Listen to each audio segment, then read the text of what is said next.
ख्रिस्त में आदि प्रिय सिस्टर्स एवं बच्चों, आज हमारी माँ कलेशा संत पादरी पियो का त्यौहार मना रही है। इनका जन्म 1887 में इटली देश में हुआ था और ये जब 15 साल के थे तब वो पुरोहित बनने के लिए कपुचिन समाज में शामिल हुए और उसको कम उम्र में ही ईश्वर की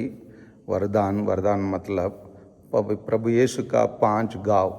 जिसको हम कहते हैं स्टिग्माटा मिला है और मिलने के बाद वो 2 वर्ष उस टाइम पर उन दिनों में 1918 और 19 में 2 वर्षों के लिए वो मिलिट्री में, जैसे विश्व युद्ध पहला चल रहा था, वहाँ मिलिट्री में काम करने वाले लोगों के लिए मिसा बलिदान चढ़ाने के लिए वो उसमें शामिल हुए। लेकिन उनके वो इसी स्टिग्माटा के कारण, उनके स्वास्थ्य के कारण उसको छोड़ के दूसरा काम में आना पड़ा। और जैसे वो अपने जीवन में जैसे प्रभु यीशु पहले ही कम उम्र में ही उसको इस वचन का जैसे आज का पाठ से हम सुने हैं, मेरी माता और मेरा भाई वे है जो ईश्वर का वचन को सुनते और उसका पालन करते हैं। उन्होंने ईश्वर के वचन को सुना और उसके पालन किया और इसी कारणवश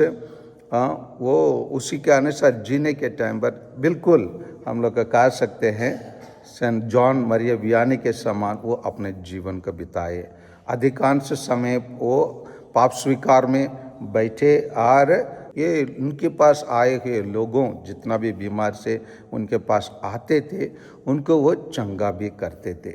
और इसी कारणवश वो काफ़ी लंबा समय तक दोबारा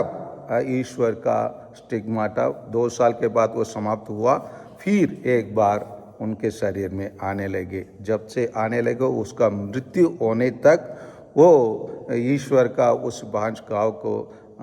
अनुसार वो जीवन बिताए, उसको ग्रहण किए, उस दुख को उसी को हर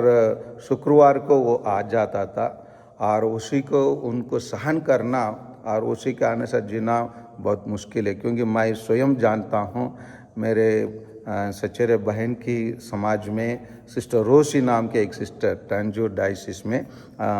वो टंजूर कॉन्वेंट में, कार्मल कॉन्वेंट में उसको ये प्रभु यीशु का ये 5 गाँव ये स्टिग्माटा हर शुक्रवार का आते हैं। आने के टाइम पर बहुत दुख को सहन करना पड़ता है और कभी कभी खून भी 5 जगह में खून भी निकलना शुरू करता है। इसी को वो खुशी से उन्होंने ग्रहण किया और ग्रहण करते हुए वो और ये काफ़ी लंबे समय तक 1968 तक वो जीवित रहे और पाप स्वीकार सुनने में और लोगों को चंगाई देने में और सुसमाचार का प्रचार करने में माहिर थे। और इनका मृत्यु वो 1968 में होता है और 68 में होने के बाद भी ये इसका शरीर अभी भी वहाँ ये प्रचोलिना नाम के एक जगह है, वहाँ पर इनका शरीर रखा गया है। मुझे भी 2014 में इनका शरीर को देखने के लिए और इनका तीर्थ स्थान को देखने के लिए सौभाग्य मिला था और वहाँ आज तीर्थयात्री लोग बहुत संख्या में जाते हैं। जो भी इटली जाते हैं फादर पियो को शरीर को देखने के लिए और उनके स्थान में तीर्थ यात्रा के जाने में उन लोग बहुत इच्छुक होते हैं और जाके उसको दर्शन करके आते हैं। जैसे हम गए थे वहाँ लोग बहुत सारे